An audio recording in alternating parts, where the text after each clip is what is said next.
You know, it's like a Russian roulette. We are waiting to see who will come back home. It's crazy. We don't have names yet, only speculations that it's going to be mothers and their children. It's tough, very tough. Have you allowed yourself to think about what you might say to her the first time you see her?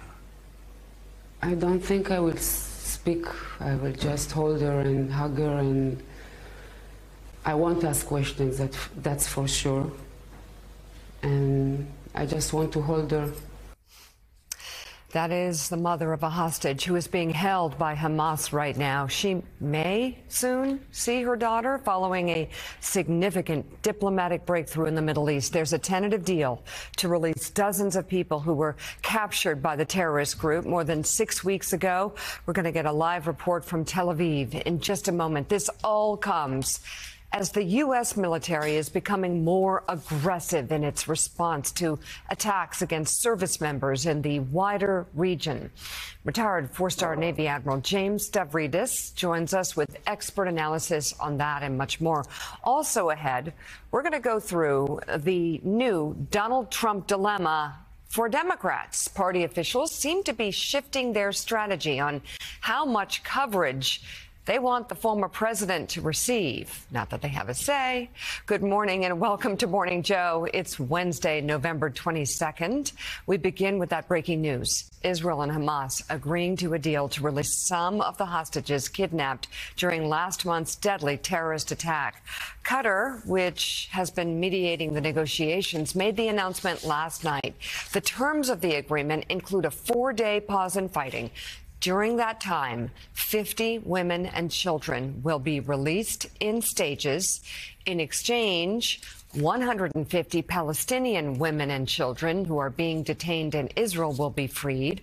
More humanitarian aid will also be allowed into Gaza during the pause in fighting, including fuel trucks. All of this is likely to begin tomorrow, once Israeli judges review any potential legal challenges to the prisoner release. Prime Minister Benjamin Netanyahu's office confirmed the agreement last night in a statement explaining that if the pause in fighting is extended, an additional 10 hostages will be released a day. But Netanyahu warns his country's mission is not over, writing Israel will, quote, continue the war in order to return home all of the hostages, complete the elimination of Hamas, and ensure that there will be no new threat to the state of Israel from Gaza. Joining us now from Tel Aviv, NBC News Chief International Correspondent Keir Simmons with more. Keir.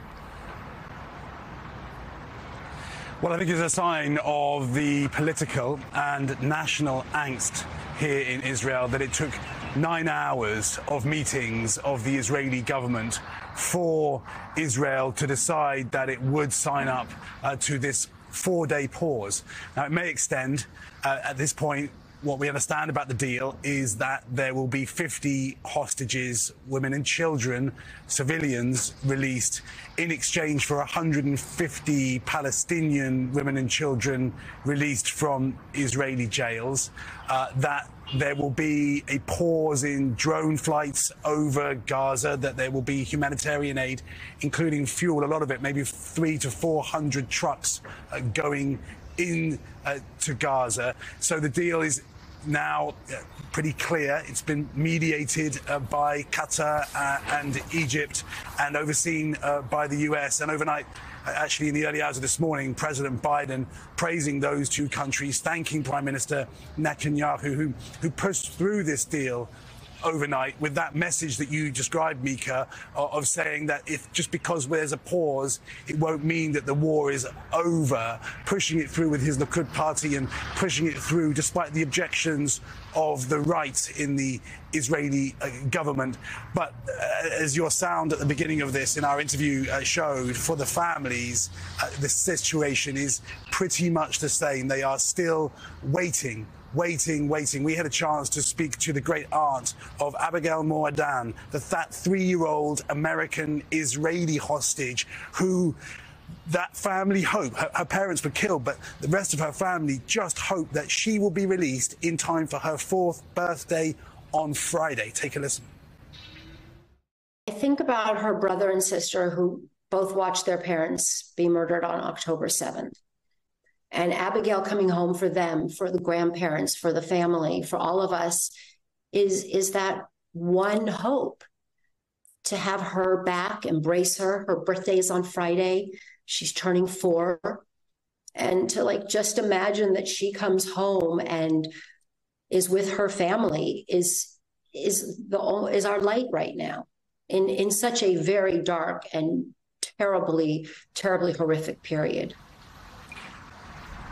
And Mika, Hamas is saying that pause will begin tomorrow at 10 a.m. here. That hasn't been officially announced yet. The Israelis have put out a list of the Palestinians they plan to release from prison, and it is up to the victim, people who view themselves as victims of those prisoners, to go to the Supreme Court if they object to those Palestinians being released. But I think it's partly also just a moment to reflect, isn't it, that 1,200 Israelis and others died in those terror attacks on October 7th, that according to the health ministry controlled by Hamas, we are now at more than 14,000 people killed in Gaza.